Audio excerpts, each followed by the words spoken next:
ఓం అజ్ఞానతిమిరాంధస్య జ్ఞానాంజనశలాకయా చక్షురున్మిళితం యేన తస్మై శ్రీ గురవే నమః. శ్రీ చైతన్యమనోభీష్టం స్థాపితం యేన భూతలే స్వయం రూప కదా మహ్యం దదాతి స్వపదాంతికం. వందేహం శ్రీగురో శ్రీయుత పదకమలం శ్రీగురూన్ వైష్ణవాంశ్చ శ్రీరూపం సాగ్రజాతం సహగణ రఘునాథాన్వితం తం సజీవం సాద్వైతం సావధూతం పరిజన సహితం కృష్ణ చైతన్య దేవం శ్రీరాధా కృష్ణ పాదాన్ సహగణ లలితా శ్రీ విశాఖాన్వితాంశ.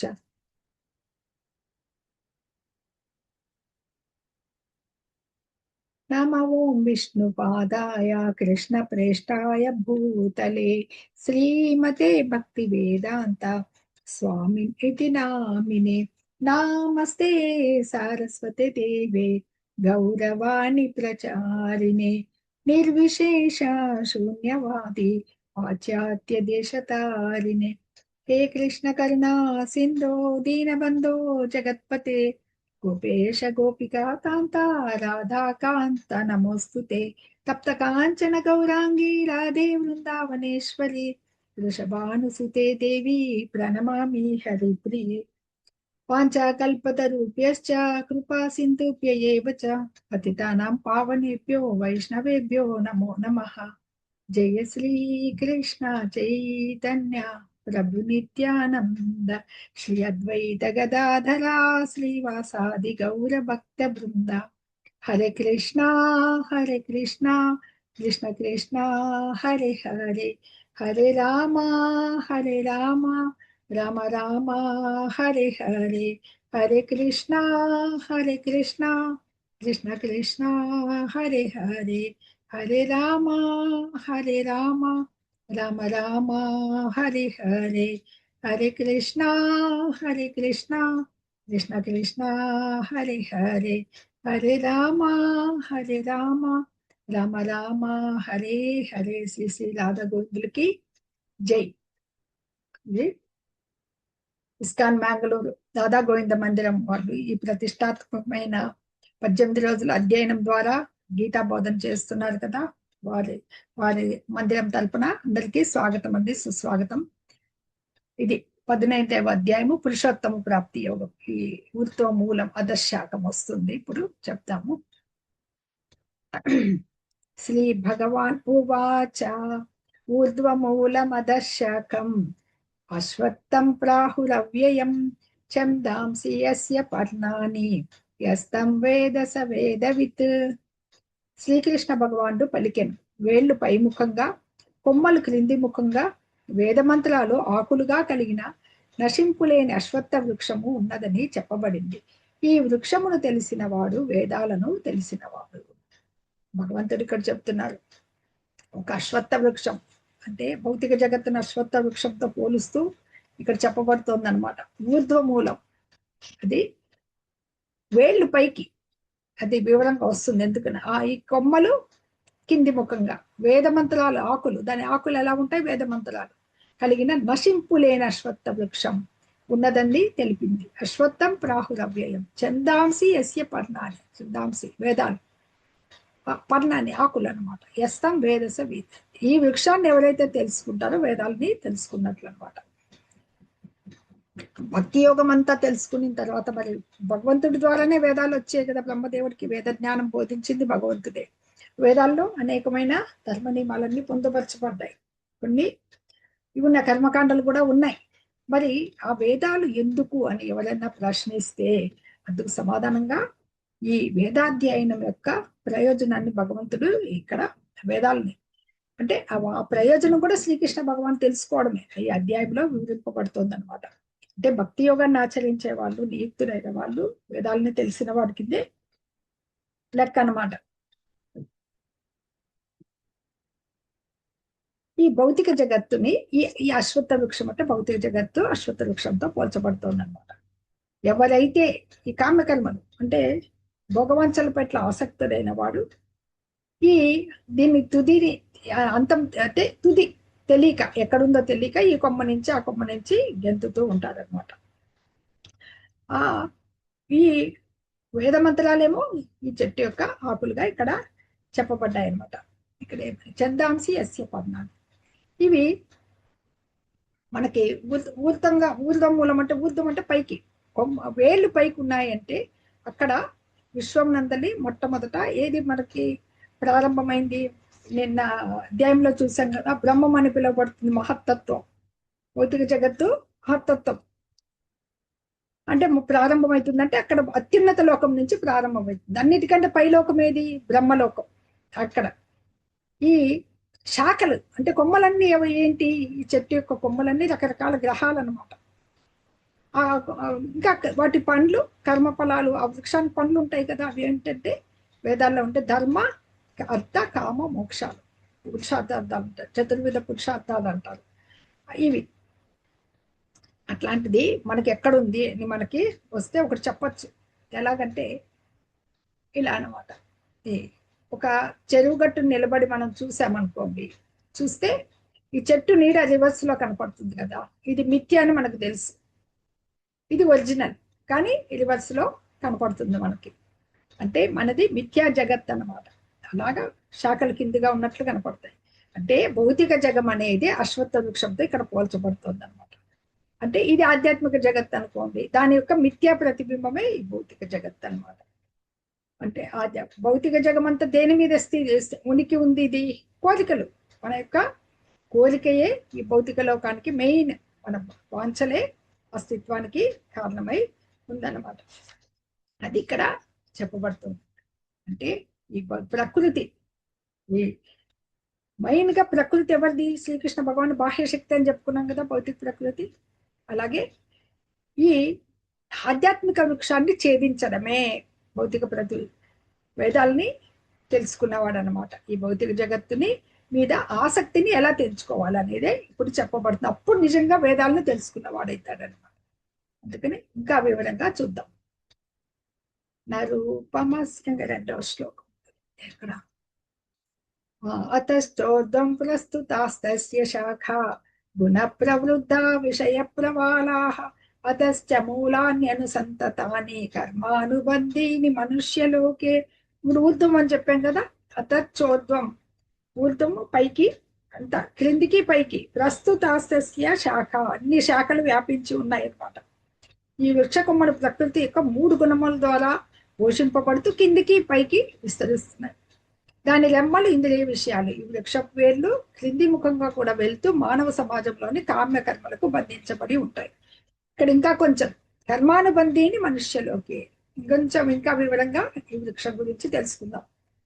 ఇప్పుడు ఎందుకంటే అంతటా వ్యాపించి ఉంది కదా, శాఖల అదో భాగంలో ఎవరు ఉంటారు? ఇక్కడ మనుషులు అనమాట.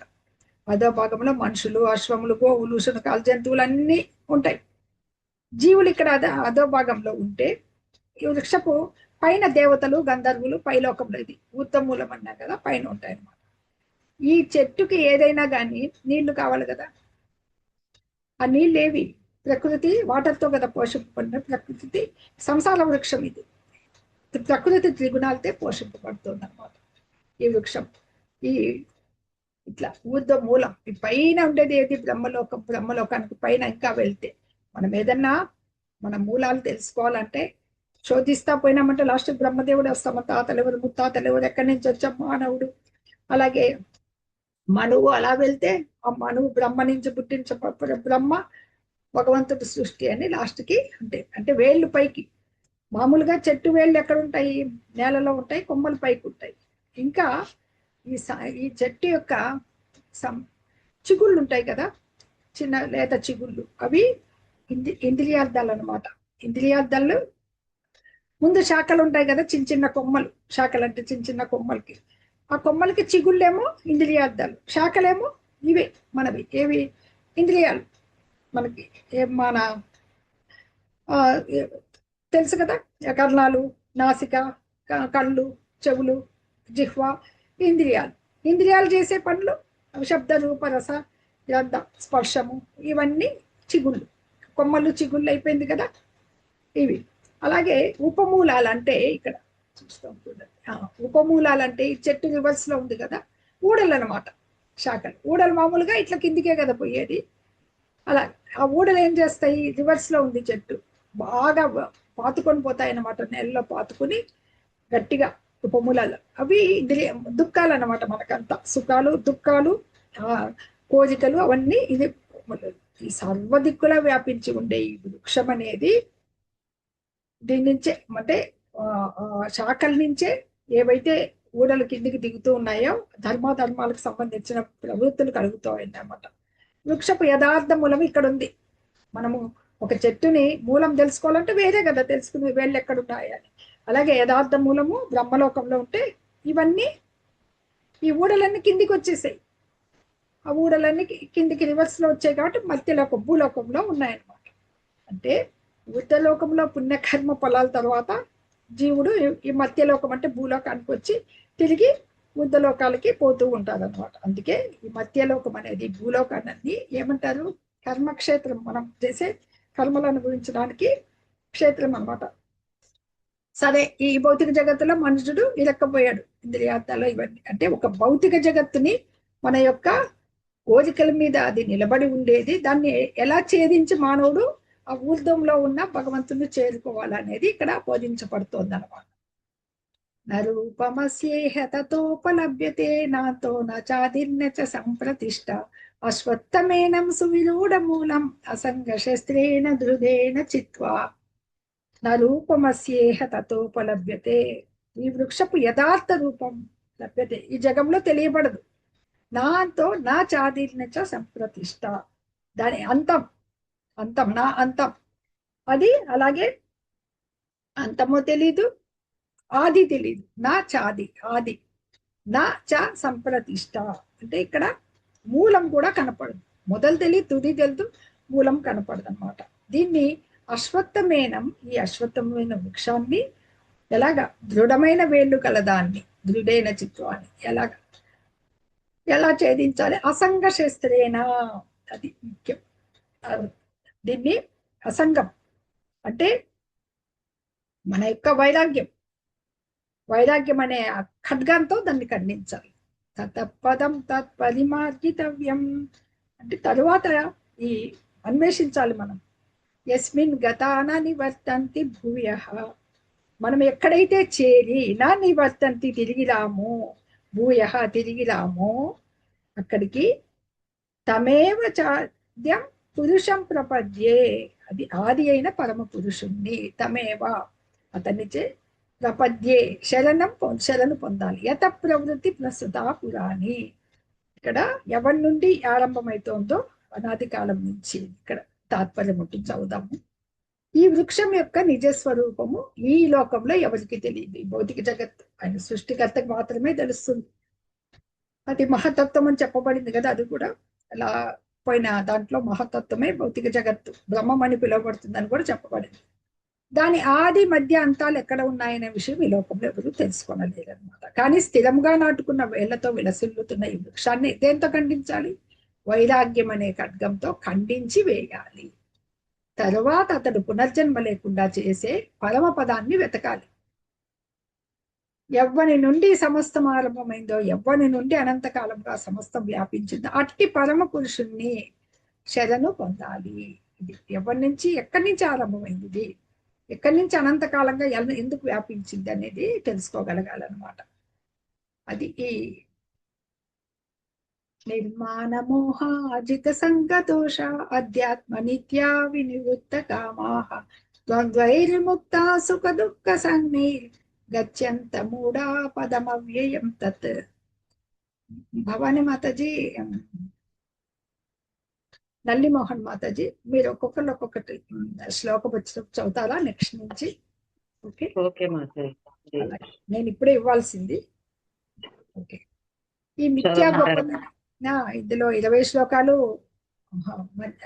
మొత్తం చాప్టర్ అంతా బై హార్ట్ చాప్టరే కాబట్టి మిథ్యా గొప్పతనం, మోహము అనురాగ దోషాన్ని జయించి నిత్యమైన దద్దం చేసుకున్నవారు కోరికలన్నింటినీ విడిచిపెట్టి సుఖదుఖాది ద్వంద్వాలకు అతీతులై నిర్మాణ మోహాజిత సంగ దోష అంటే ఇక్కడ మిథ్యాహంకారాన్ని భ్రాంతియు లేని వాళ్ళు జయించి సంగత్వం అంటే భౌతిక బంధాల సంగత్వం దుస్సాంగత్యం నుంచి పోవాలి. అధ్యాత్మ నిత్య వినివృత్త కామ. ఈ ఆధ్యాత్మిక జ్ఞానంలో నిత్యులు వినివృత్త కామ, కామము తొలగిన వాళ్ళు అనమాట. ద్వంద్వై విముక్తి, ద్వంద్వల నుండి విడిపడిన వారు సుఖదుఖ సంజ్ఞ, సుఖదుఖములు అనబడు దీని నుంచి పొందుతారు. గచ్చంత అమూఢాహ, అంటే వీళ్ళు అమూఢ అంటే భ్రాంతి రహితులు. పరమ పదాన్ని అవ్యయం శాశ్వతమైనట్టు తత్తి. ఈ మిథ్యా గొప్పతనము, మోహము, అనురాగ దోషం, సంగత్వం జయించి నిత్యమైనది అర్థం చేసుకున్న వారు కోరికలన్నింటినీ విడిచిపెట్టి సుఖదుఖాది వృందాలకు అతీతులై పరమ పురుషునికి శరణు వచ్చేవారు శాశ్వతమైన బ్రహ్మపదాన్ని పొందుతారు. భౌతిక జగత్ ఒక అశ్వత్థ వృక్షంతో పోల్చబడింది. దాంట్లో ఎలా ఇరుక్కున్నామో చెప్పారు. మనుషుడు ఏం చేస్తాడు? ఈ కోరికల చేత ఆ కొమ్మల మీద ఆ కొమ్మకి ఈ కొమ్మకి గెంతుతూ ఉంటాడు అనమాట. అటు ఇటు పరిగెడుతూ ఉంటాడు. అవి ఆయనకి దాన్ని దృఢం, ఇంతకుముందు శ్లోకంలో చూసాం, అసంగత్వం, వైరాగ్యం అనే ఖడ్గాంతో దాన్ని ఛేదించి వీటిని జయిస్తే పరమ పురుషునికి ఆయనకి శరణ్ వచ్చే వాళ్ళే ఆ బ్రహ్మపదాన్ని పొందుతారు అని ఇక్కడ చెప్పబడుతుంది. చదవండి మాతది. హరి కృష్ణ. న తద్భాసయతే సూర్యో న శశాంకో న పావకః యద్గత్వా న నివర్తంతే తద్ధామ పరమం మమ. ఈయన దివ్యధామము సూర్యుడు లేదా చంద్రుడు లేదా అగ్ని లేదా విద్యుత్ ద్వారా ప్రకాశింపబడదు. దాన్ని చేరుకున్న వారు ఈ భౌతిక ప్రపంచానికి తిరిగి రారు. భగవంతుడు ఫస్ట్ 5 శ్లోకాల్లో ఏం చెప్పారు? మనకి 5 శ్లోకాల వరకు వచ్చింది. 5 శ్లోకాల్లో మన యొక్క హృదయ దౌర్బల్యం అనమాట. అక్కడ ఉన్న మనుషుడు ఎలా చిక్కుకుంటాడు భౌతిక జగత్తులో, మానసిక బలహీనత బంధాలు. అర్జునుడు కూడా అలాగే కదా, తన స్వజనులను సంహరించాలనే హృదయ దౌర్బల్యానికి లోనయ్యాడు కదా. 5 శ్లోకాలు. తదుపరి భగవంతుడు చెప్పేది ఇది, ఈ పురుషోత్తమ యోగం. ఆ పురుషోత్తముని దాన్ని ఛేదించుకుని ఎలా వెళ్ళాలి. ఆయన దివ్యధామానికి వెళ్తారని చెప్పారు కదా ముందు శ్లోకంలో. ఇక్కడ పదం అవ్యయం తత్, పదం బ్రహ్మ పదాన్ని, అది ఎలా ఉంటుందో భగవంతుడు ఇక్కడ వివరిస్తున్నారు. నా తద్భాసయతే సూర్యో, అక్కడ ఏమి సూర్యునిచే గాని, నా శశాంకో నా పావక, ఆయన చేత అగ్ని చేత గాని చంద్రుని చేత గాని ప్రకాశింపజేయదు. యద్గత్వా నా నివర్తంతే, అంటే దేనిని పొందిన తర్వాత ఆ నివాసము నాది. తద్ధామ పరమమ్మ, దాన్ని చేరుకున్న వారు ఈ భౌతిక ప్రపంచానికి తిరిగి రారనమాట. కృష్ణలోకం, గోలోక బృందావనం అంటారు. మంది ఉండేది ఇక్కడ ఉండేది మనకు భగవంతుడు ఆయన లీలలు జరిపి మనకు చక్కటి బృందావనం ఇచ్చి వెళ్ళారు. ఆయన ఆ బృందావనం భూలోక బృందావనం, కానీ కృష్ణ ధామం ఉంది గోలోక బృందావనం అని. అసలు ఈ భౌతిక జగత్ అనేది చాలా తక్కువ అని చెప్పుకున్నాం కదా. ఒక పూర్ణంగా ఉండే ఆధ్యాత్మిక జగత్తులో ఎన్నో ఆధ్యాత్మిక జగత్తులు ఉంటే ఇది చాలా స్వల్పమైంది భౌతిక జగత్తు. అదే మహత్తత్వం.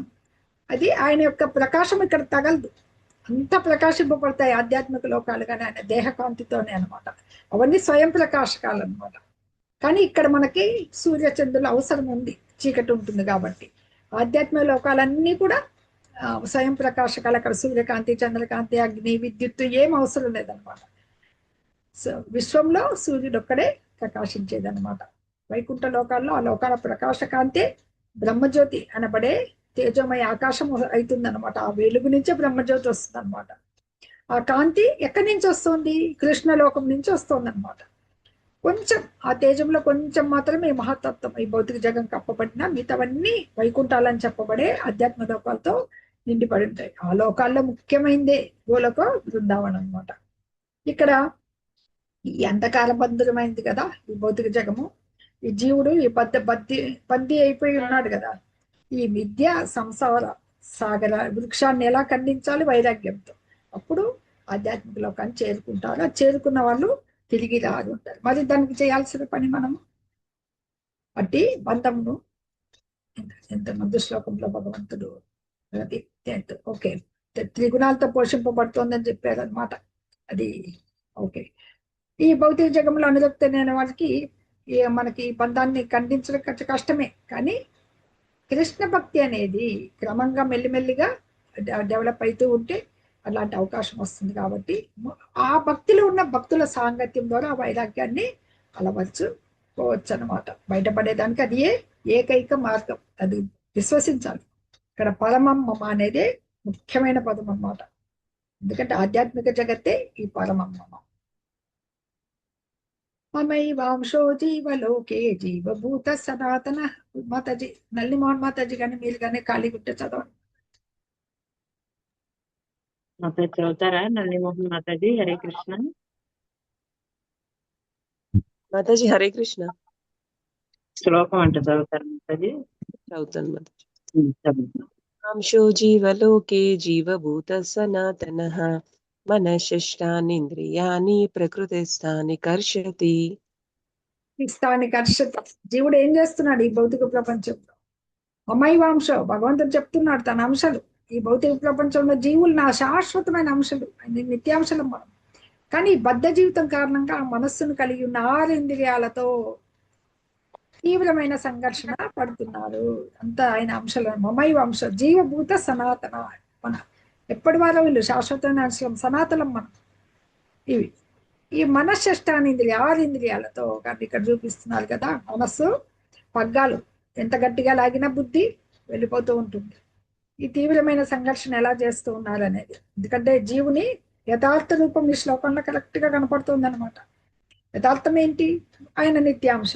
కానీ ఇక్కడికి వచ్చినప్పుడు మనము శ్రీకృష్ణ భగవాన్ని, ఆయన విష్ణుతత్వం, మనమంతా జీవతత్వాలు అనమాట. మనము ఆయన నుంచి ఇక్కడికి వచ్చేసాం, విడివడి ఉన్నాం కాబట్టి నిత్య సేవకులం అనేది తెలుసుకోవాలన్నమాట.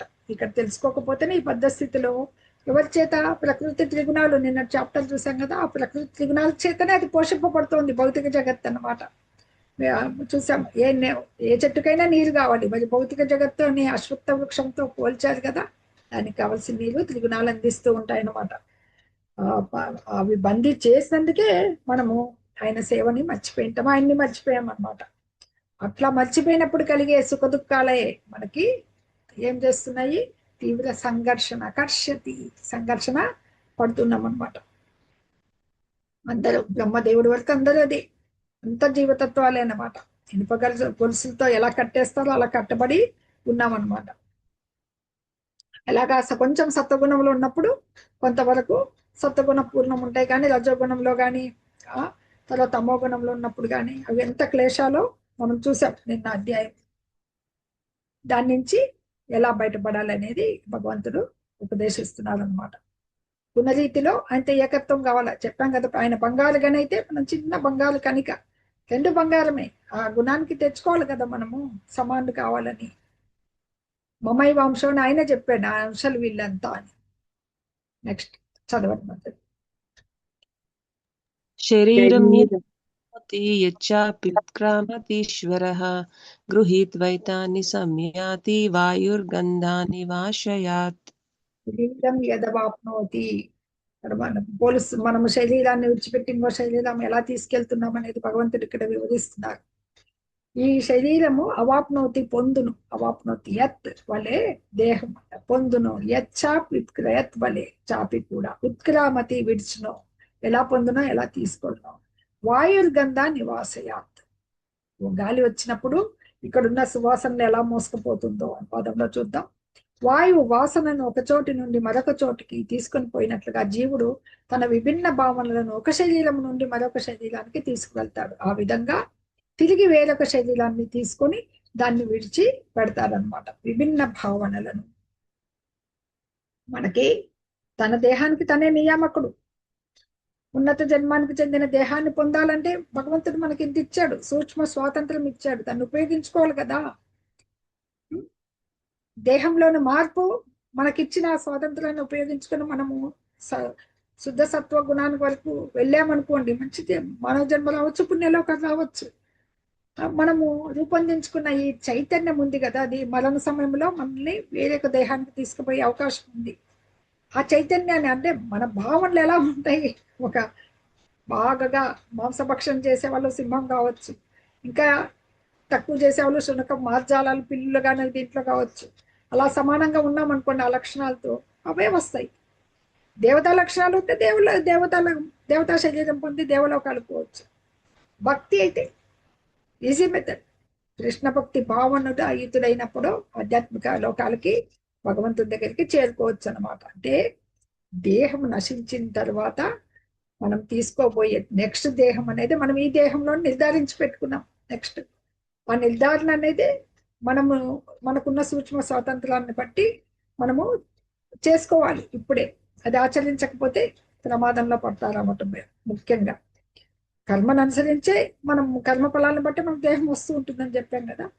తిరిగి కాలంలో త్యజించేటప్పుడు ఈ ఈ సూక్ష్మ శరీరంకి ఇంకో దేహం తయారయ్యేది ఎలాగనేది ఇక్కడ వివరిస్తున్నారు. వాయువు ఎలాగా మన చేతుల్లో ఉన్నది. అంటే ఒక దేహాన్ని విడిచి ఇంకో దేహాన్ని పొందుట, ఆ దేహం నందున్నప్పుడు ఎట్లాంటి క్లేశాలకి గురి అవడే ఆ విధానమే ఇంత ముందు శ్లోకంలో చెప్పినట్లు కర్షతి అంటే జీవన సంఘర్షణ. ఎంత సంఘర్షణ పడుతున్నాం అనమాట. కర్షతి అనేది అది చదవమంటది. హరే కృష్ణ. భవాని మాతజీ. చక్షుస్పర్శనం చ రసనం ఘ్రాణమేవ చ అధిష్ఠాయ మనశ్చాయం విషయానుపసేవతే. ఇక్కడ ఇంద్రియాలు వస్తున్నాయి.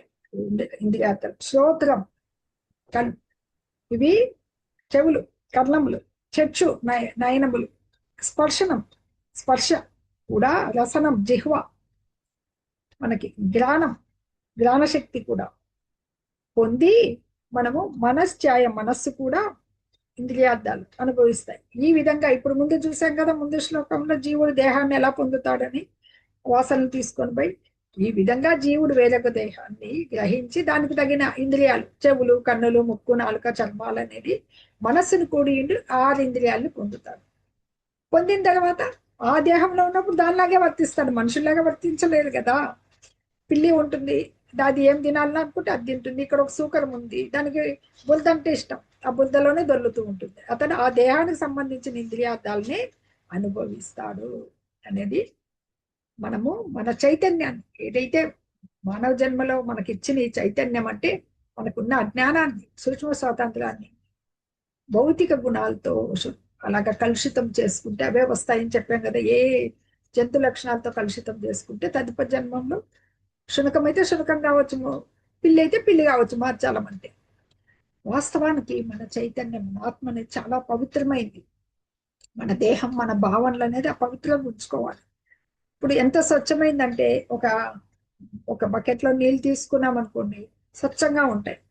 చిన్నది రంగుది ఏదన్నా ఒక కలర్ అలా పడింది అనుకోండి, ఆ నీళ్ళంతా ఏమైతాయి, కలర్తో నిండిపోతాయి. అట్లే ఆ స్వచ్ఛతే పోతుంది. ఆ రకంగా ఈ ఆత్మ ఎంత పవిత్రమైందంటే చైతన్యము ఆ త్రిగుణాలు అన్నమాట. ఆ కలయికతోనే తదనుగుణంగా మారిపోతుంది అనమాట. మరి పవిత్రీకరణ లాగా కృష్ణ భక్తి.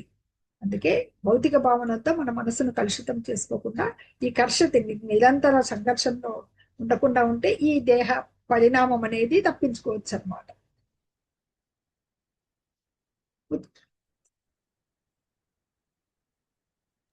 ఉత్క్రామంతం స్థితం వాపి పుంజానం వా గుణాన్వితం విమూఢా నానుపశ్యంతి పశ్యంతి జ్ఞానచక్షుషః. ఉత్క్రామంతం స్థితం వాపి ఈ శరీరాన్ని విడుచుట, స్థితం దేహంలో నిలబడుట, భుంజానం అనుభవించు దానిని, ఈ గుణాన్వితం ఈ ప్రకృతి స్వభావన విమూఢానాను పశ్యంతి ఈ అజ్ఞానులు చూడజాలరు. పశ్యంతి జ్ఞాన చక్షుషః ఎలా చూడగలుగుతారు జ్ఞానులు. జీవుడు తన శరీరాన్ని ఏ విధంగా విడిచిపెడతాడో, ప్రకృతి 3 గుణముల ప్రభావంతో ఎలాంటి శరీరాన్ని అతడు అనుభవిస్తూ ఉన్నాడో మూర్ఖులు తెలుసుకోలేరు. కానీ జ్ఞానంలో శిక్షణ పొందిన కళ్ళు కలిగిన వాళ్ళు ఇవన్నీ చూడవచ్చు. అవన్నీ మన దేహంలో అంటే ఈ దేహాన్ని విడిచివేయడము, తదుపరి జన్మంలో ఏం పొందుతున్నాం అనేది అజ్ఞానులు తెలుసుకోలేరు.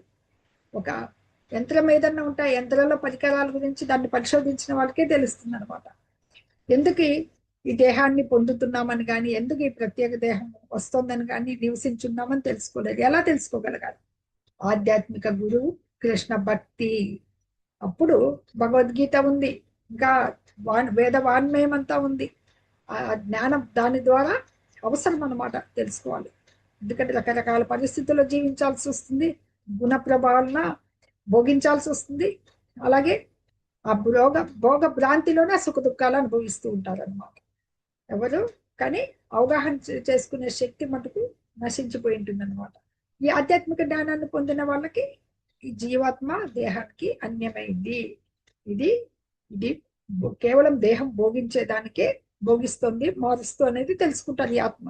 ఆ జ్ఞానం కలిగిన వాడు ఎట్లా బద్ధజీవులు ఇక్కడ దుఃఖాలను అనుభవిస్తున్నారు అనేది తెలుసుకుని ఆ క్లేశకారకమైంది ఇంత ఎందుకు ప్రయత్నిస్తారు, ఈ జ్ఞానాన్ని ఎందుకు బోధన చేసేదానికి చూస్తారు, ఇన్ని రకాలుగా గురువులు ఎందుకు ఇంత ప్రయత్నం చేస్తున్నారంటే ఆ భౌతిక క్లేశాల నుంచి అందరినీ తప్పించేదానికి తమ వంతు ప్రయత్నం చేస్తూ ఉంటారనమాట.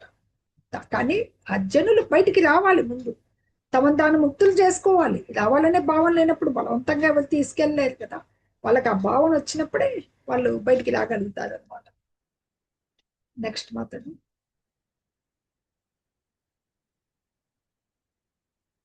యతంతో యోగినశ్చైనం పశ్యంత్యాత్మన్యవస్థితం యతంతోప్యకృతాత్మానో నైనం పశ్యంత్యచేతసః.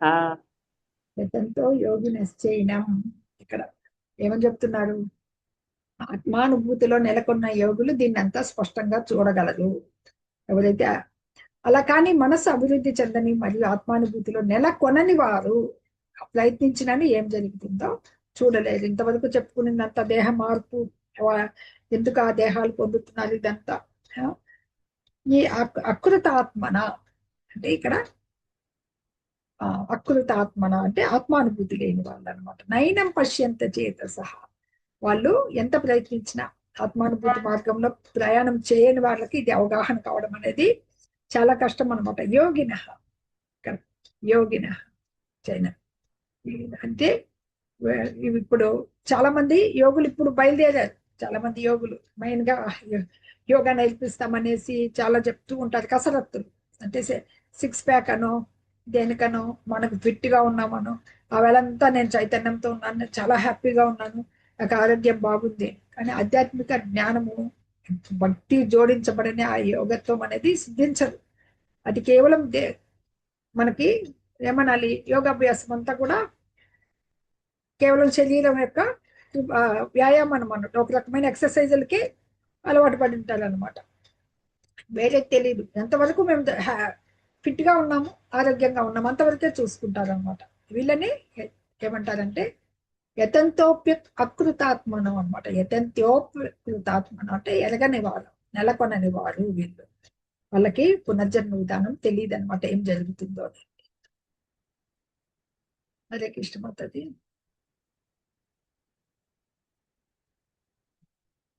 యదాదిత్యగతం తేజో జగద్భాసయతే అఖిలం యచ్చంద్రమసి యచ్చాగ్నౌ తత్తేజో విద్ధి మామకం. యదాదిత్యగతం తేజో, మనకి భగవంతుడు ఎవరు చెప్తున్నారు అనమాట. ఆయనకి మనల్ని ఈయన నియామకుడే కాకుండా ఆయన ఎనర్జీ ఎలా ఇస్తున్నాడు చూద్దాం. తేజస్సు అది ఈ మొత్తం ప్రపంచంలో చీకటి చెదరగొట్టే సూర్యుని తేజస్సు నా నుండి వస్తుంది, చంద్రుని వైభవం మరియు అగ్ని తేజస్సు కూడా నా నుండి కలుగుతున్నాయి. భగవంతుడు చెప్తున్నట్టు మనకు అన్ని ఎక్కడి నుంచి వస్తున్నాయని భగవద్గీత చెప్తోంది. అంధకారాన్ని నశింపజేసేది సూర్యుని తేజస్సు. ఆదిత్యుడు అంటే సూర్యుడు. సూర్యుని అంటున్న తేజస్సును జగత్తును ప్రకాశింపజేసేది. భాసయతే అఖిలం మొత్తం సమస్తమైన యచ్చంద్రమసి చంద్రుడిని, అగ్ని అలాగే నా కాంతి తేజ తత్తేజో విద్ధి మామకం, విద్ధి తెలుసుకును అని, మామకం నా నుంచే, మెయిన్ గా నా నుండే వస్తున్నాయి. ఎందుకంటే సూర్యుడు చంద్రుడు అగ్ని మనకు అవన్నీ ఇవంతా చూస్తూనే ఉంటాం. అగ్ని విద్యుత్ ఇవన్నీ భగవంతుని తేజస్సు అన్నమాట. అవి అవగతం చేసుకోవాలంటేనే అది మనకి ఆ జ్ఞాన చక్షువులు ఉన్న వాళ్ళకే అవగతమవుతుంది. ఇంతకుముందు చూసాం, జ్ఞాన చక్షుష ఉన్న వాళ్ళకి, భౌతిక చక్షువులు ఉన్న వాళ్ళకి కాదు. అంటే ఆధ్యాత్మిక జ్యోతి వికసించాలి, జ్ఞాన దీపం వెలగాలి. అప్పుడు ఈ మొత్తము ఈ గ్రహాలన్నిటికీ ఎవరు ఆధారం, వెలుక్కి సూర్యుడు. ఆ సూర్యుని ప్రకాశింపజేస్తుంది. విశ్వంలో ఒకటే సూర్యుడు, చంద్రుడి నుంచి వస్తుంది. చంద్రుడు ఇంకా ఔషధులు ఏవైతే మెడిసినల్ ప్లాంట్స్ ఉంటాయి కదా, అవి బాగా పోషింపబడేదానికి చంద్రకాంతి చాలా అవసరం అన్నమాట. ఇంకా అగ్ని గురించి మనకు తెలుసు, అగ్ని లేని అసలుకి ఏది జరగదు. అది లేకుండా అసలు ముందుకే పోలేమన్నమాట అగ్ని లేదు. ఇలాగా ప్రతి ఒక్కటి కూడా భగవంతుడి నుంచే, సూర్యుడు చంద్రుడు అన్ని కూడా ఆయనే ఇస్తున్నారు. ఆ సహాయం లేనిది మనం ముందుకు పోలేం. వృక్షాలన్నిటికీ సూర్యుని కాంతి లేనిది అసలుకి అవి మనకి మొత్తం ఇప్పుడు సైన్స్ చదువుకున్న పిల్లల దగ్గర నుంచి అందరికీ తెలుసు ఫోటోసింథసిస్ ఎంత అవసరం అనేది, సూర్యకాంతి. గామావిష్య చ భూతాని ధారయామ్యహమోజస పుష్ణ మత చౌతారా ఎవరన్నా పుష్ణ అది ఔషధి సర్వాహ సోమో భూత్వా రసాత్మకః. ప్రతి గ్రహంలోకి ప్రవేశిస్తాను, నా శక్తి ద్వారా అవి కక్షలో నిలిచి ఉంటాయి. నేను చంద్రుడినే అన్ని ఔషధాలకు జీవన రసాన్ని సమకూరుస్తాను. ప్రతి గ్రహంలో ఉంటాడు భగవంతుడు. అవి ఇప్పుడు గ్రహాలన్నీ అలా ఉన్నాయి, ఎక్కడ వేలాడుతూ మనకి తెలుసు అక్కడ అన్నీ ఉన్నాయి. మనం భూమి కూడా అలాగే ఉంది. ఇవన్నీ ఇలాగే నిలబడి ఎలాగున్నాయి, సేమ్ టైంకి ఇలాగే రొటేట్ ఎలా అవుతున్నాయి, ఈయన శక్తి చేతని ఈ గ్రహాలన్నీ అంతరిక్షంలో నిల్చున్నాయి అన్నమాట, స్పేస్ లో. ఇవి ఎందుకంటే ఒక భగవంతుని శక్తి ఉండడం బట్టి అలాగా. ఇప్పుడు మనుషుడు నీళ్ళల్లో పడ్డాడు అనుకోండి, చైతన్యం ఆత్మ వెళ్ళిపోయింది అనుకోండి, అది మునిగిపోతుంది. భగవంతుని శక్తి చేత ఇవి తేలుతూ ఉన్నాయి. మొత్తం పరతరం నాణ్యత కించిదస్తి ధనంజయ, మనకి 7వ అధ్యాయంలో 7వ శ్లోకం చెప్తుంది కదా, ఎలాగ నా సూత్రే మణిగన ఇవ ముత్యాలు గుచ్చపడ్డట్టు ఇవన్నీ విశ్వమంతా నేనున్నాము. ఇలాగా పిడికిల్లో ఎలాగైతే మట్టి పట్టుకున్నట్లుగా భగవంతుని పిడికిల్లో ఉన్నాం. ఈ విశ్వాలన్నీ ఉన్నాయి. పిడికిలు వదిలేస్తే గాలిపోతారు అనమాట. ఈ గ్రహాలన్నీ ఆయన విశ్వరూప పిడికిల్లో నిలబడి ఉన్నాయన్నమాట. ఆయన శక్తి చేతే ఈ స్థావర జంగమాలు కలిగి ఉన్నాయి. అవి అవి స్థిరంగా ఉండడానికి కారణం అదే. న్యూటను కనిపెట్టాడంటారు, భూమికి ఆకర్షణ శక్తి ఉంది, ఆపిల్ పండు కింద పడితే ఆకర్షణ శక్తి ద్వారా పడింది. మరి మనము కూడా అంతే కదా, ఎందుకు పడిపోవడం లేదు? భగవంతుడి ఆయన కంట్రోలింగ్ లో ఉన్నాం కాబట్టి అనమాట. ఆయన చేతనే స్థితి కలిగి ఉన్నాయి. అలాగే ఈ చంద్రుడిపై అన్ని ఔషధాలకు జీవన రసాన్ని సమకూర్చేది. ఇందాకే చెప్పాము, ఔషధులు అవన్నీ మెడిసినల్ ప్లాంట్స్ అవన్నీ కూడా వృద్ధి పొందాలంటే, రుచికరంగా ఉండాలంటే చంద్రకాంతి లేనిదే రావు అనమాట. అంటే భగవంతుడు ఈ భౌతిక ప్రకృతులు అన్ని సమకూరుస్తుంటే మనము ఈ సుఖంగా జీవించడానికి, మనం ఆస్వాదించడానికి, ఇంత ఆనందంగా ఉండడానికి ఆయనే కారకుడు అనమాట. అందుకనే ఇక్కడ రసాత్మక అంటున్నాడు అనమాట భగవంతుడు. అన్ని రసాన్ని సమకూర్చేటివి అన్ని కూడా ఆనందాన్ని మనకి తృప్తిగా ఉండేదానికి సమకూరుస్తుంది. చదవండి మాతాజీ. హరే కృష్ణ. అహం వైశ్వానరో భూత్వా ప్రాణీనాం దేహమాశ్రితః ప్రాణాపాన సమాయుక్తః పచామ్యన్నం చతుర్విధం. ఇంకా చెప్తున్నాడు భగవంతుడు ఎవరని, మన ఎలాగా డైజెషన్. ఇక్కడ అహం వైశ్వానరు, వైశ్వానరు అంటే జఠరాగ్ని, అగ్ని. నేను అక్కడ డైజెషన్ భూత్వ మొత్తం అంశాల్లో నేను అన్ని జీవుల శరీరాల్లో జీర్ణక్రియ యొక్క జఠరాగ్నిని. అలాగే ప్రాణాపాన సమాయుక్త పచామ్యన్నం చతుర్విధం. అంటే ఇక్కడ ప్రాణం అపానం అంటే ప్రాణవాయువు అపానవాయువు, ఆక్సిజన్ కార్బన్ డైఆక్సైడ్, వీటిని సమత్వం నిలుపుతూ నేను అన్నాన్ని జీర్ణం చేస్తాను. అంటే మన దేహంలో ఉండే జఠరాగ్ని భగవంతుడైనమాట కూడి నేను 4 విధాలైన ఆహారాన్ని చేస్తున్నాం. మనం స్వతంత్రంగా మనం భోంచేసి మన శరీరం జీర్ణం చేస్తుంది అనుకుంటాం. అది మనకు ఆయుర్వేదం ఏం చెప్తుందంటే, భోంచేయడానికి, ఆహారం జీర్ణం చేయడానికి ఉదరంలో మనకి అగ్ని కావాలంటాం. మనం ఏం తినకపోతే కడుపులో మంట అవుతుంటుంది అంటున్నారు కదా, ఫుడ్ తీసుకోకపోతే జఠరాగ్ని ఉంటుందన్నమాట. అంటే ఆకలి అంటే అగ్ని బాగా తగిన రీతి కొంచెం డెవలప్ అయినప్పుడే ఆకలి పుడుతుంది మనకి, లేకుంటే ఆకలి కాదనమాట. అప్పుడే మనకి ఆకలి లేదంటే అనారోగ్యం అనమాట.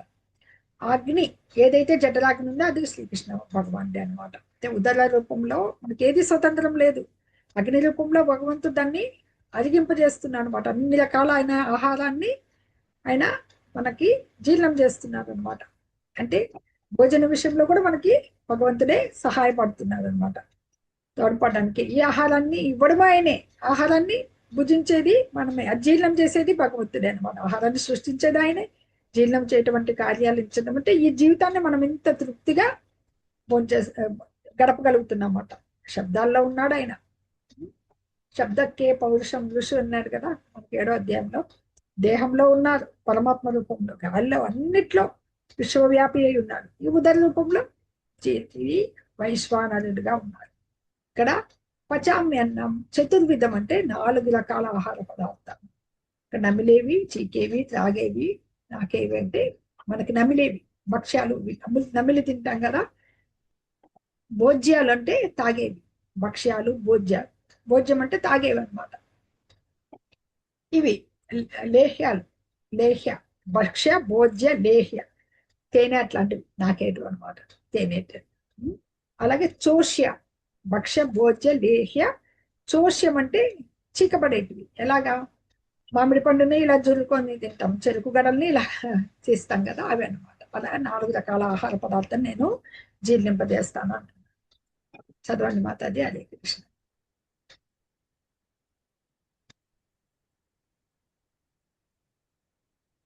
మాతాజీ హరే కృష్ణ.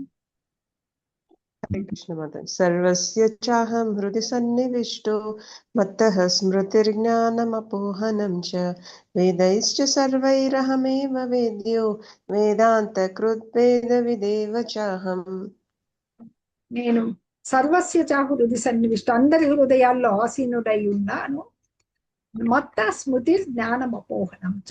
మత్త ఇక్కడ చాలా ఇంపార్టెంట్ ఉంది ఇది శ్లోకము.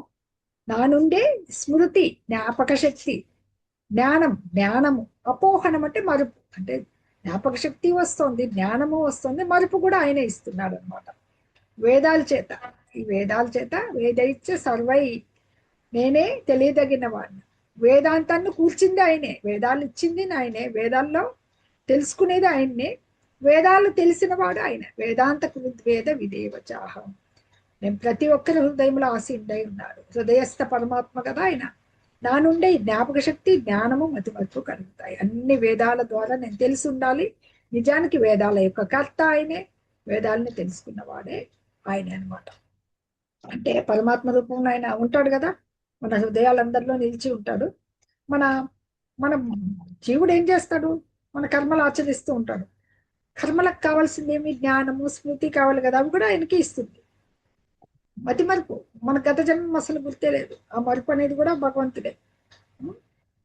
ఈ విధంగా భగవంతుడు సర్వవ్యాపే కాకుండా మన హృదయాల్లో ఉండి ఈ కర్మ ఫలాల్ని ఇస్తూ ఉంటాడు అన్నమాట. అంటే శ్రీకృష్ణ భగవానుడు ఇంతవరకు బ్రహ్మం రూపంలో చూసాం, బ్రహ్మజ్యోతిగా. అలాగే నిరాకార బ్రహ్మం చూసాము, హృదయస్థ పరమాత్మ రూపం కాకుండా వేద రూపంగా కూడా పూజనీయుడు అనమాట. వేదాలు ఏం చెప్తాయంటే మనుషుడు ఎలాగ జీవించాలి అంటే జీవితాన్ని ధర్మబద్ధంగా, ధర్మాలు తెలుపుతాయి అన్నమాట. కర్మకాండలు ఉన్నాయి, వాటిని అధిగమించాలి. భక్తికి అనుగుణంగా మన జీవితాన్ని మలుచుకుని భగవద్ధామని చేరే రీతిలో వేదాలు సరైన నిర్దేశం వస్తాయన్నమాట. ఎందుకంటే వేదాలు ఆయన కర్త ఆయనే, అవి సృష్టించింది ఆయనే. వేదాల ద్వారా ఏం తెలుసుకోవాలంటే భగవంతునే తెలుసుకోవాలి. అలాగే వేదాలు తెలిసి ఉండేది ఎవరిని బాగా తెలుసుకుంది, భగవంతుడే అనమాట. అది శ్రీకృష్ణుని గురించే సంపూర్ణ జ్ఞానాన్ని ఇస్తాయన్నమాట. ఆయన వేదాంత సూత్రాలు రాశారు. వేదాలకు ఎవరు, మన వ్యాసుల వారు అనమాట. అందుకే వేద వ్యాసులు అంటారు ఆయన. వేదాలు విభజించారు, వేదాలకు వేదాంత సూత్రాలు రాశారు. మళ్ళీ ఆ వేదాంత సూత్రాలకి భాష్యమే మహాభాగవతం అనమాట. అది భగవంతుని లీలలతో భక్తులతో కూడి ఉండేదన్నమాట. ఇట్లా ఈ పరమ పూర్ణుడైన పురుషోత్తముడే పరమ పురుషుడు. ఈ బద్ధ జీవుని ముక్తి కొరకు ఈ ఆహారాన్ని సమకూర్చడం, మనకి ఇవ్వడము, ఆయనే అరిగించడము, కర్మలకు సాక్షిగా వర్తించడము, వేద రూపంలో జ్ఞానాన్ని ఇవ్వటము, గురువు రూపణ భగవద్గీతను ఉపదేశించడము అన్నీ చేస్తున్నారు అనమాట. ఇవన్నీ కూడా మనకి ఇంతకుముందు చూసాం. అవన్నీ కూడా మనకి ఇంటర్నల్ అనమాట, లోపల ఆయన చూసాం కదా. అంటే లోపల మనకి ఎలా చేశారో బయట మనకి భౌతిక ప్రకృతిలో ఆనందాన్ని ఇచ్చాడు. ఏవి అన్ని ప్రకృతి అంతా ఇచ్చారు భోగించడానికి. లోపల మనకి పచామ్యన్నం ఇచ్చారు, పరమాత్మ రూపంలో ఉన్నారు. ఈ రకంగా ఇంటర్నల్ గా ఎక్స్టర్నల్ గా రెండింటికే భగవంతుడు చేస్తున్నారు అనమాట. ఎందుకంటే ఈ దేహాన్ని వదిలితేనే నెక్స్ట్ దేహం తీసుకునేసి మళ్ళీ కర్మలను ఆరంభిస్తూ ఉంటాం కదా. అప్పుడు భగవంతుడు మనకు సరైన బుద్ధి, ఇక్కడ బుద్ధి జ్ఞానము అపోహనం ఇచ్చారు కదా, స్మృతి. పూర్వజన్మంలో మనము విడిచిపోయిన కర్మను మళ్ళీ స్టార్ట్ చేసేదానికి భగవంతుడే ఉంటాడు. అంటే జ్ఞానం ఎలాగా ఈ వేద జ్ఞానాన్ని అవగాహన చేసుకుంటే తగిన జ్ఞానాన్ని భగవంతుడే ఇస్తాడనమాట. ఎందుకు వేద జ్ఞానం? భగవంతుడిని తెలుసుకోవడానికే వేద జ్ఞానం అనమాట. అది ఇక్కడ చేయాలంటే మొత్తం 4 వేదాలు, వేదాంత సూత్రాలు, ఉపనిషత్తులు ఇవన్నీ కూడా భగవంతుని వైభవాలే తెలుపుతూ ఉంటాయి అనమాట. ఫస్ట్ ఈ వేదాల గురించి అంటే మూడు వాక్యాల్లో చెప్పుకోవచ్చు. వేదాలని తెలుసుకోవడం ద్వారా మనకి కృష్ణ భగవంతుని సంబంధం తెలుస్తుంది. అప్పుడు రకరకాల పద్ధతులు బోధిస్తాయి కదా వేదాల్లో ఉండే సూత్రాలు. భగవంతుని సమీపించే మార్గాలు తెలుస్తాయి. తర్వాత పరమగమ్యమైన అన్ని పొందగలుగుతాం. అదే వేద ప్రయోజనము, ఇన్ని అవగాహన చేసుకోవడము, అగమ్యము, ఈ 3 కూడా దీంట్లో తెలుస్తున్నాయి అన్నమాట.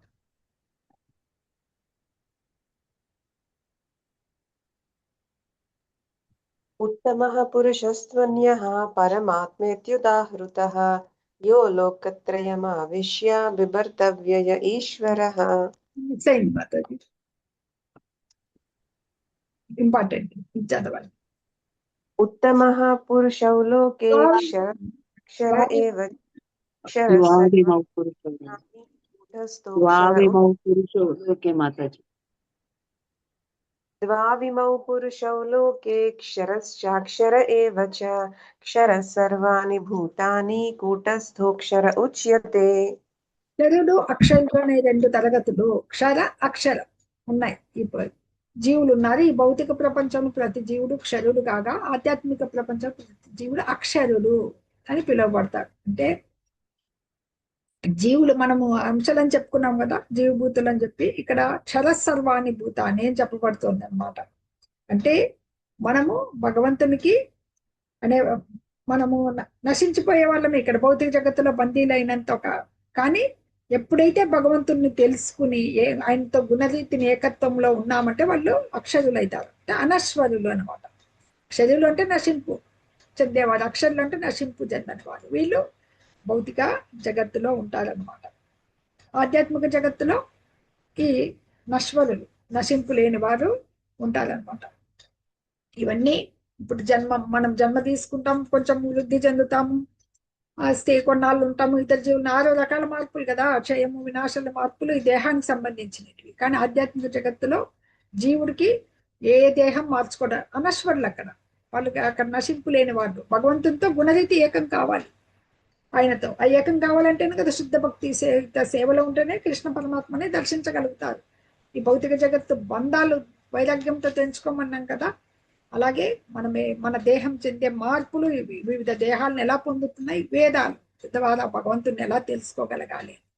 ఈ రకంగా ఈ ఆధ్యాత్మిక జగత్తులో ఈ జీవుడే వెళ్ళినప్పుడు అతను అనశ్వరుడుగా పిలువబడతాడు. అంటే అక్షరుడు అవుతాడు అనమాట ఆధ్యాత్మిక. ఈ భౌతిక జగత్తులో క్షరుడు, నశింపు, ఈ దేహాలు మార్పు చెందుతాయి అనమాట. అది ఆధ్యాత్మిక జగత్తులో వృద్ధాప్యం ఉండదు, జన్మం ఉండదు, వృత్తి ఉండదు, సమస్తము ఏకత్వంలోనే స్థితమై ఉంటాం అన్నమాట.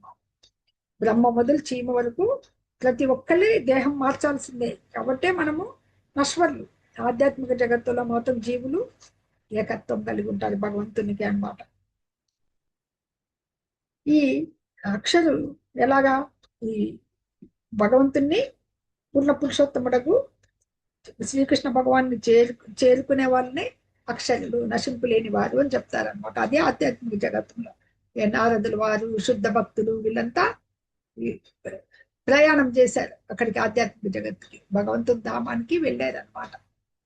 దానికి వాళ్ళు ఆచరించిన మార్గం కృష్ణ భక్తి. హరే కృష్ణ.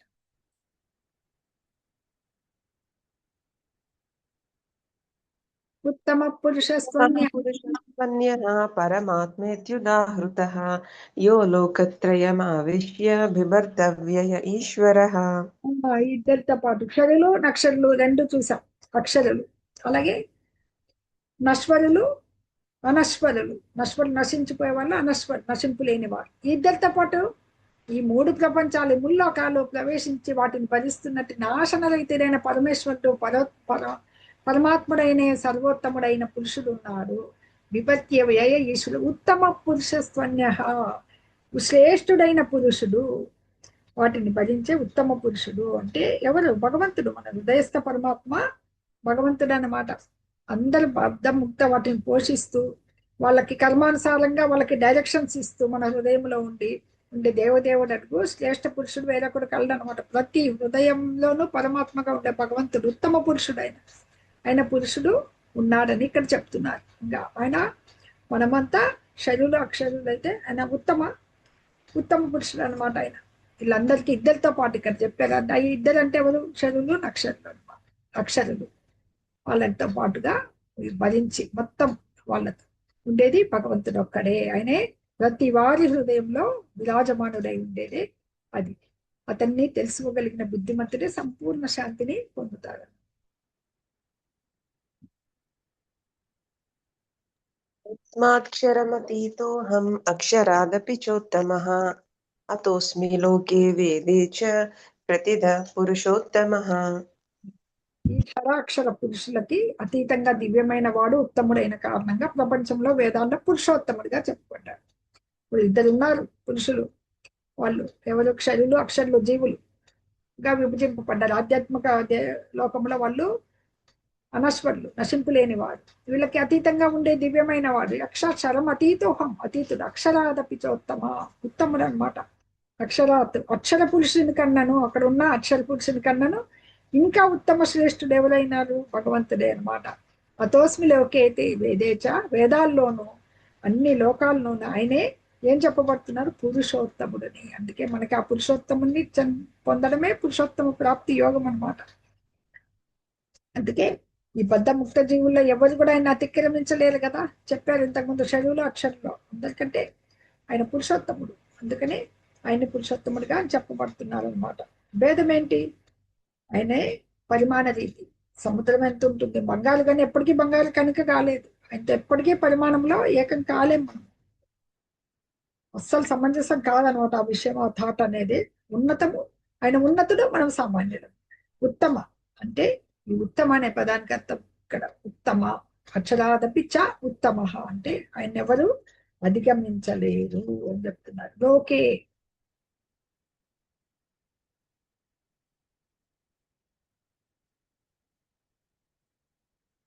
ఎస్ స్మృతులేదు. ఓకే, ఇక్కడ పరమాత్మ రూపంలో వేదాల్లో చెప్పబడ్డాడు కదా భగవంతుడు.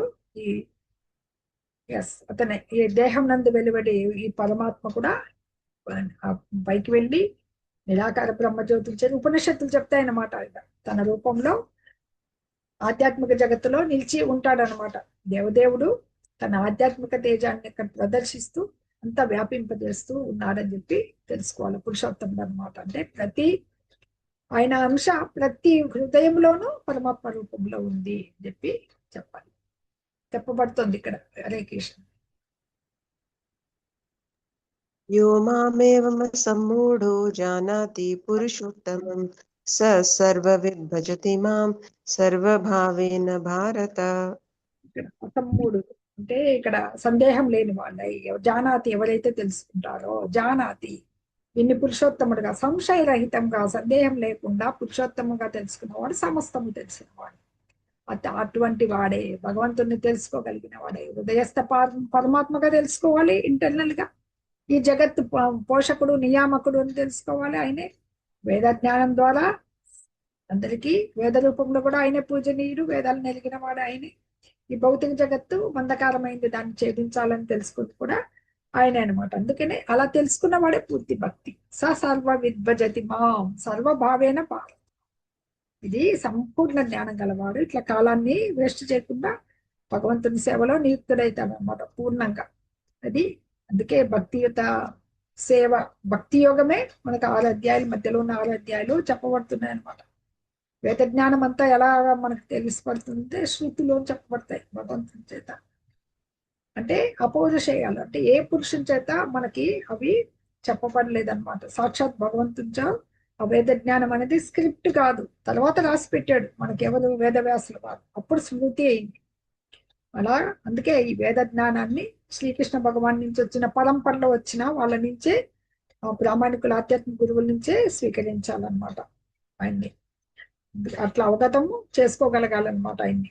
భజతి అప్పుడే.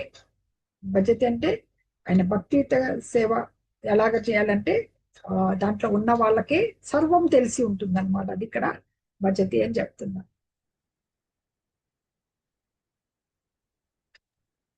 ఇది గుహ్యం తమం శాస్త్రం. यतमं शास्त्रम् इदमुक्तं मया नघ एतद्बुद्ध्वा बुद्धिमान् स्यात् कृतकृत्यश्च भारत। అనగా సంబోధిస్తున్నారు. ఎవరెవరికి చెప్తున్నారు? ఇది మనకి అర్జునుడికి చెప్తున్నారు కదా భగవంతుడు. ఓ పాపరహితుడా, వేదశాస్త్రంలో చాలా రహస్యమైన భాగం ఇప్పుడు నా ద్వారా నీకు వెల్లడైంది. దీన్ని అర్థం చేసుకున్నవాడు ఎవడైనా బుద్ధిమంతుడు అవుతాడు, మరియు అతని ప్రయత్నాలు పరిపూర్ణతను పొందుతాయి. సమస్త శాస్త్రాల సారాంశం ఇదే అని ఇక్కడ భగవంతుడు చెప్తున్నారు. ఇది గుహ్యతము, గుహ్యము, గుహ్యతమము, గుహ్యతరము, గుహ్యతమం చూసాం. ఇది కూడా గుహ్యతమం అని చెప్తున్నారు భగవంతుడు. ఇది భగవంతుని గురించి తెలుసుకోవడమే గుహ్యతమం అన్నమాట. ఈ తత్వాన్ని అర్థం చేసుకుని భక్తియుత సేవలో నిలిచడం వల్లనే ఈ త్రిగుణ కల్మషాలు. ఇక్కడ త్రిగుణాలనే నీటితో భౌతిక జగత్తు పోషింపబడుతోందని చూసాం కదా, చెప్పబడింది కదా. అక్కడ భక్తి యోగము దానికి తోడ్పడుతుంది మనం బయటపడేకనమాట. భక్తియుత సేవ ఎక్కడుంటే అక్కడ ఆ భౌతిక కల్మషం అనేది తాకదు జీవుడిని.